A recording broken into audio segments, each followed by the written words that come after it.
నిజంగా నాకు ఈరోజు 'గంగవ్వ' సూపర్ అనిపించింది. అసలు ఒక టాస్క్ ఇచ్చాడు 'బిగ్ బాస్' అవినాష్, గంగవ్వ ఇంకా విష్ణుప్రియ, సీత అనమాట.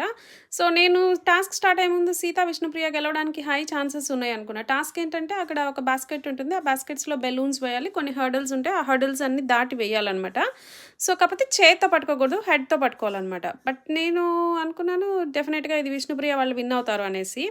బట్ నిజంగా గంగవ్వ చాలా బాగా ఆడింది. చాలా బాగా యంగ్‌స్టర్స్‌తో పోటీ పడి మరీ అక్కడ వేసింది. టెక్నికల్‌గా చెప్పాలంటే విష్ణుప్రియ, సీత కొంచెం బాగా బాల్‌ని హెడ్స్‌తోనే పట్టుకున్నప్పటికీ, వాళ్ళు బాస్కెట్‌లో వేసేటప్పుడు కొంచెం సరిగ్గా వేయలేకపోయారు. కింద పడ్డాయి బాల్స్ చాలా సార్లు. సో, దానివల్ల వాళ్ళు ఓడిపోయారు. సో, ఈ టాస్క్‌లో గెలిచిన వాళ్ళకి బిగ్ బాస్ ఒక షీల్డ్ ఇచ్చాడు. అదేంటంటే ఇమ్యూనిటీ అనమాట. సో, ప్రాబబ్లీ ఈ షీల్డ్‌ని ఉపయోగించి వాళ్ళెవరైనా నామినేషన్‌లో ఉన్న వాళ్ళని సేవ్ చేయొచ్చేమో ఫ్యూచర్‌లో మనకి తెలీదు.